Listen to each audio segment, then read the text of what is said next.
ये है SP media network और आप देख रहे हैं अनुभवी आंखें न्यूज। नमस्कार दोस्तों, आप देख रहे हैं अनुभवी आंखें न्यूज और मैं हूं आपके साथ संतोष गुप्ता। आइए देखते हैं दिल्ली की ये खास बड़ी खबर।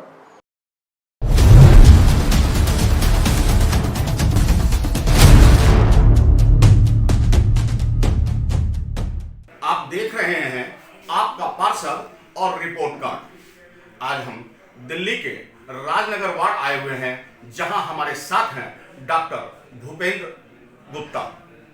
जानेंगे कि डॉक्टर भूपेंद्र गुप्ता पिछले 4 वर्षों में क्या कुछ किए जनता के लिए। जीत करके यहां उन्होंने अपना इतिहास रचा है। हर जनता चाहती है कि उनका निगम पार्षद उनके करीब रहे, उनके लिए सर्वसुलभ रहे। जनता ने इनके रिपोर्ट कार्ड को किस तरह आंका है वो तो आपको हम दिखाएंगे ही, और साथ ही हम सवाल करेंगे जनता के सवाल और जानेंगे नेताजी के जवाब। डॉक्टर साहब, सबसे पहले तो आपका हमारे चैनल पर स्वागत है। और 4 सालों का सफर आपने तय कर लिया है और महज 1 साल और शेष रहे। इन 4 सालों में आपने क्या कुछ खास किया है? देखिएगा, 4 साल के अंदर सबसे बड़ी उपलब्धि, आप सब जानते हैं कि नजफगढ़ जोन जो था, घर घर से कूड़ा उठाने के लिए इसका निजीकरण नहीं हुआ था। 2017-18 में जब मैं यहाँ से चुनाव जीत के गया तो पार्टी के द्वारा मुझे स्टैंडिंग कमेटी का चेयरमैन बनाया। उसके बाद पूरे नजफगढ़ जोन को हमने घर घर से कूड़ा उठाने के लिए प्राइवेट कंसेशन को टेंडर किया, और टेंडर करने के बाद आज मैं एक गर्व के साथ कह सकता हूँ कि राजनगर में प्रत्येक घर में कूड़ा उठाने वाली गाड़ी आती है और कूड़ा उठाती है। एक विषय। दूसरा विषय है कि आप कहीं भी जाएंगे, रात्रि के अंदर सभी पोलों के ऊपर लाइट लगी होगी, और जो बैक गली है और बैक गली के अंदर भी लाइट लगी होगी। अर्थात हमने राजनगर के संपूर्ण डार्क स्पॉट को उजाले में तब्दील कर दिया। नंबर 3, जितने भी एमसीडी के स्कूल आप देखेंगे, हमारे पास 3 एमसीडी के स्कूल हैं। एमसीडी के स्कूल के अंदर हमने अच्छा वातावरण देने का प्रयास किया। अच्छा वातावरण में क्या, अच्छी बिल्डिंग दी है, पंखे दिए हैं, पीने का स्वच्छ पानी दिया है, बेंचेस दिए हैं, सब चीज़ की फैसिलिटी बच्चों को देने का हमारा प्रयास रहा है। और चौथा, आप देखेंगे कि एक लाइफलाइन जो रेलवे स्टेशन वाला रोड है, उसको राजनगर की लाइफलाइन कहा जाता है। ये 15 साल से पहले रोड अभी तक नहीं बना था। हमारे आने के बाद इस राजनगर के जो रेलवे स्टेशन वाला रोड है, इसको बनाया गया। इसके साथ साथ जो भगत सिंह रोड है, इस भगत सिंह का रोड भी, जब मैं यहाँ से निगम पार्षद था 2007 से 2012 के बीच में, तब इस रोड को बनाया गया था। तो हमारे आने के बाद इस रोड को बनाया। और हमें सबसे बड़ी जो दिक्कत आ रही है वो दिल्ली जल बोर्ड के द्वारा 4 साल से जो शिविर का कार्य किया जा रहा है, और दिल्ली जल बोर्ड जो होता है वो दिल्ली सरकार के अंतर्गत आता है। और दिल्ली जल बोर्ड बड़ी अव्यवस्थित तरीके से रोडों को, शिविर को डालने का काम कर रहा है, रोडों को काट रहा है, जिसके कारण हम रोड बना नहीं पाते, और इसके साथ साथ लोगों को बहुत तकलीफ हो रही है। सर कि ये जो राजनीतिक और सियासत का खेल है, आरोप और प्रत्यारोप का, आम आदमी पार्टी के नेता विधायक कहते हैं कि बीजेपी के पार्षद काम नहीं कर रहे हैं, बीजेपी की तरफ से कहा जाता है कि वो घोटाला कर रहे हैं। क्या कुछ ये गड़बड़ धारा है? देखिएगा, मैं तो केवल किसी को ब्लेम देने के लिए यहाँ बैठा नहीं, ना मैं किसी को ब्लेम दूंगा। सबका अपना अपना काम बटा हुआ है। सब व्यक्ति अपने अपने काम के हिस्से के काम को कर लें तो किसी को ब्लेम देने की जरूरत ही नहीं पड़ेगी। विषय केवल मैंने ये कहा, दिल्ली जल बोर्ड किसके अंतर्गत आता है? दिल्ली सरकार की। दिल्ली सरकार में एमएलए के। आप जाके पूछिएगा, क्या 4 साल के अंदर दिल्ली जल बोर्ड ने शिविर का काम पूरा कर दिया? नहीं किया। और तो दिल्ली जल बोर्ड ने जब शिविर का काम किया, इतना अव्यवस्थित तरीके से किया, एक व्यक्ति की तो हत्या हो गई। मेन होल बनाया, उसको ये नहीं पता कि उसके घर के आगे मेन होल बना दिया। रात को बरसात हुई, सुबह घर से निकला, वो गड्ढे के अंदर गिर गया, उसी मेन होल में मरा हुआ मिला। अभी जाइए एफ ब्लॉक गली नंबर 1, वहाँ बैक गली के अंदर वो जो गटर बने थे उसके अंदर शिविर का काम चल रहा था, बड़ा अव्यवस्थित तरीके से। ना कोई जेई है, ना कॉन्ट्रैक्टर है, लेबर काम कर रही है, उसका मकान गिर गया। आज मकान टिल्ट हो गया और उसको अब तोड़ना पड़ेगा। आप सोच के देखिए, गरीब परिवार का मकान जब टूटता है, बनता ही बड़ी मुश्किल से, उसको तोड़ने की, जब टूटेगा तो उसकी जिम्मेदारी किसकी होगी? तो तो मैं तो केवल ये कहना चाहता हूँ, दिल्ली सरकार पे मेरा कोई आरोप नहीं है। दिल्ली सरकार अपने दिल्ली जल बोर्ड के कार्य को जल्दी से जल्दी करे, जिससे कि राजनगर के लोगों को सुविधा उत्पन्न हो सके। सर, रसोई के कचरे से खाद बनाने की क्या योजना है?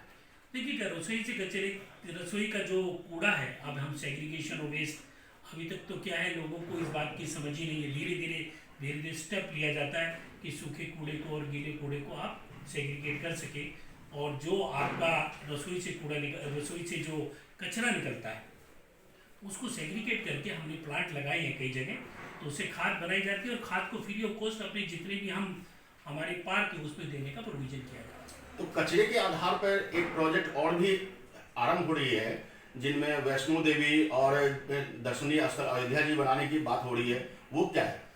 देखिए, मैं तो इस बात की मुझे ज़्यादा जानकारी नहीं है, लेकिन मेरे अपने जब स्टैंडिंग कमेटी चेयरमैन के रहते हुए मैंने ये कहा था, जितने भी मंदिर हैं, बड़े बड़े मंदिर हैं जहाँ श्रद्धालु लोग फूल वगैरह अपना चढ़ाते हैं, तो उनके फूलों से भी आप खाद बनाने का काम करिए, और उस प्रोसेस में हम आगे बढ़े। और आज अब देख रहे हैं कि हमने कूड़े से और इन फूलों के माध्यम से भी खाद बनाने का काम हमारा चल रहा है।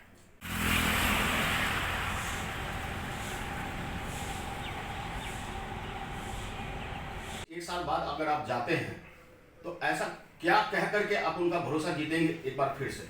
देखिएगा, मैं जनता के बीच में हूँ तो जनता जानती है। नंबर 1 तो availability of counsellor, behaviour of counsellor.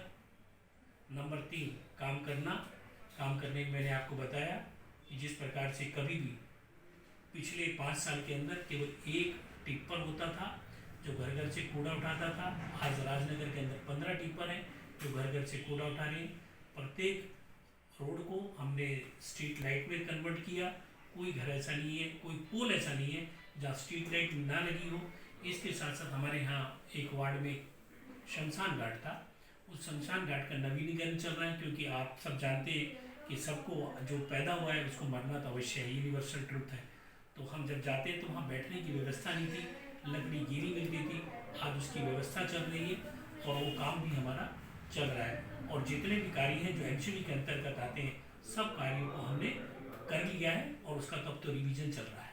हमने एक बुकलेट भी जारी की है अपनी, और हमने कहा ये काम हमारे किए गए, उन कार्यों को आप जाकर परख सकते हैं। मैं इतना कह सकता हूँ कि राजनगर के बहुत सारे लोगों को यही नहीं पता होता कि किसके हिस्से में कौन सा काम आता है। हिस्से में हमारे नहीं आता, लेकिन लोग कहते हैं कि हम तो गुप्ता जी आपको इसलिए कहेंगे आप हमें मिलते हो, विधायक तो मिलते नहीं।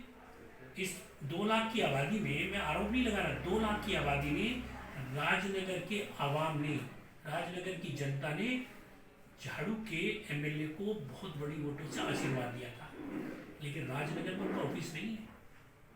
राजनगर की आवाम कहाँ जाए? अपनी दुखड़ी को रोने कहाँ जाए? दुखड़ा रोने के लिए मैं तो समाधान तो बाद होगा, लेकिन मेरी सुन तो ले कोई, इसके लिए उनके पास समाधान के लिए कोई स्थान नहीं है। लेकिन आखिर में आगे कहता जी दिल्ली जल बोर्ड की समस्या है, पानी की समस्या है, पानी की पाइपलाइन की समस्या होता है, हम तो आपको ही कहेंगे आप आगे कह दो। ये समस्या हमारे पास है और कोई अदरवाइज हमारे पास कोई समस्या नहीं है। विधायक जी हो रहे हैं गुमनाम और पार्षद जी कर रहे हैं खूब काम। कुछ ऐसा ही नजारा यहाँ देखने को मिलता है। कहते हैं कि शैक्षणिक योग्यता बेहद मायने रखती है।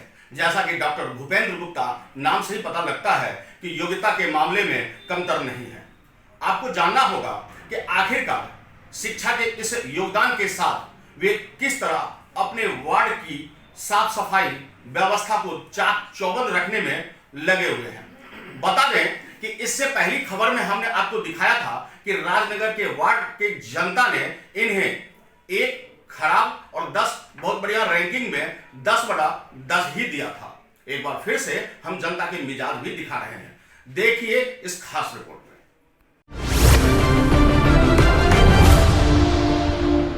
श्री भूपेंद्र गुप्ता जी ने अभी तक जो कार्य किया है, उनके कार्यों से आप कितना संतुष्ट? नहीं, संतुष्ट है। हम लोग सेटिस्फाइड है कि जितना यहाँ पर जो खुदाई का सीवर का काम हुआ था, 3 साल से पेंडिंग पड़ा हुआ है। ठीक है, इस साल देखा है बेटर है कि जो एच ब्लॉक है, डी ब्लॉक है, जो वाला इस तरफ का जो ब्लॉक है वो सारे बनते हुए आ रहे हैं। इस तरफ से ये आप देख रहे हैं अंडर प्रोसेस है, जितना भी कार्य हो रहा है अंडर प्रोसेस में है, और मुझे लगता है शायद ये 2 या 3 महीने में कंप्लीट हो जाएगा। जी आप यही रहती हैं? यहाँ के जो पार्षद हैं उन्होंने कुछ कार्य किया है क्षेत्र में या नहीं किया है? कर रहे हैं, क्या सफाई के लिए गाड़ियाँ वगैरह आती हैं, नालियों की सफाई की निरंतर होती है? हाँ, ये शुरुआत से ही है या अभी शुरू हुआ है? ज़्यादा दिन से तो नहीं, कितने दिनों से लगभग?